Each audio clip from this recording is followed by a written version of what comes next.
Hello મિત્રો, રાધે રાધે.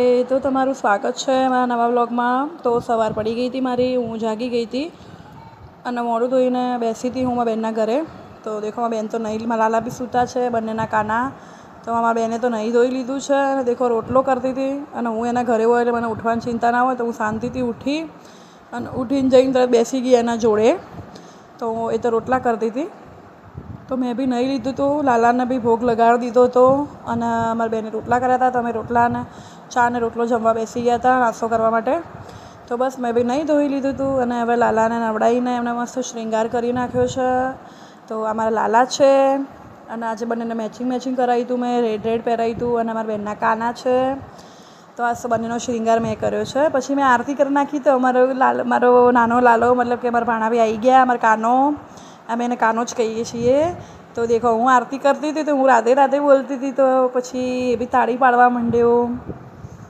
તો બસ પછી એટલી વારમાં બધું કામમાં પતાવીને અમે બેઠા અને રોશનીબેન આવી ગયા મને મળવા માટે કે તું હમણાં જાય છે તો તને ભેગી થવા આવું. તો થોડી મેગી પડી હતી તો મને 2 જણા કે તું મેગી બનાવે, તારા હાથની મેગી ખાવી છે. તો દેખો મેં મેગી બનાવી નાખી હતી, મસ્ત એકદમ આમ તીખી બનાવી નાખી હતી. તો બસ હવે થોડી વાર લઈને નીકળવું છે. તો દેખો પછી અમે નાસ્તો કરવા બેસી ગયા, મેગી ઠંડી કરી.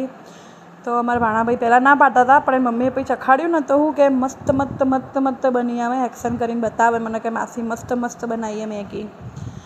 તો મારી બેન કે હવે કે મારે એક કામ હતું તો કે હવે જમીને જ જાતું. તો મારી બેને દેખો લોટ બાંધી દીધો છે, ફુલાવરનું એને મસ્ત મિક્સમાં શાક કરી નાખ્યું છે કે જે મારું એના હાથનું ફેવરેટ શાક છે. જો કે એ બધા જ શાક સારા બનાવે છે, પણ ફુલાવરનું તો એના હાથનું મારું ફેવરેટ શાક છે. તો બસ ખાઈ લીધું હતું, ઘડીક બેઠા હતા રોશનીબેન ને બધા અમે. તો દેખો પછી હવે નીકળવાનો ટાઈમ થઈ ગયો તો ચા મૂકી દીધી અને મારા માટે. અને દેખો એમાં રોશનીબેને મારા લાલાના, મેં આ લાલા માટે કેરી બેગ લીધું હતું.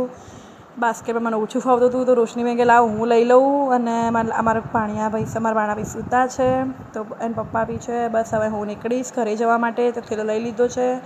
તો હું આવી ગઈ હતી બસમાં અને બેસી ગઈ હતી. હું આવી ગઈ હતી પાલનપુર, મારા ઘરે મારા બબ્બુ મને લેવા આવી ગયા હતા.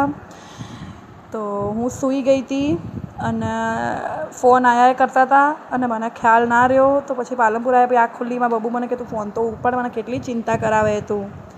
તો મને પછી બહુ બોલ્યા કે તું ફોન ઉપાડવાનું રાખ, એમ કે સાયલન્ટ મત રાખ.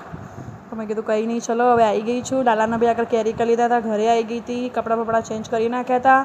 તો કીધું હવે પાણી પી લઈશું. લાલાને એમની સ્થાન ઉપર વિરાજમાન કરી નાખ્યા હતા. તો જમી લીધું હતું અમે. લાલાને મારા બબ્બુ સુવાડે છે. મેં કીધું થાકી છે તો વાસણને એવું કરી નાખ, હું લાલાને સુવાડી દઉં છું. મેં કીધું કંઈ જ વાંધો નહીં. અને મેં પથારી કરી નાખી હતી. તો બસ હવે હું ભાઈ સૂઈ જઈશ. તમને મારો વ્લોગ ગમે હોય આજનો તો લાઈક કરો, શેર કરો, કોમેન્ટ કરો અને મિત્રો સબસ્ક્રાઈબ કરો. રાધે રાધે.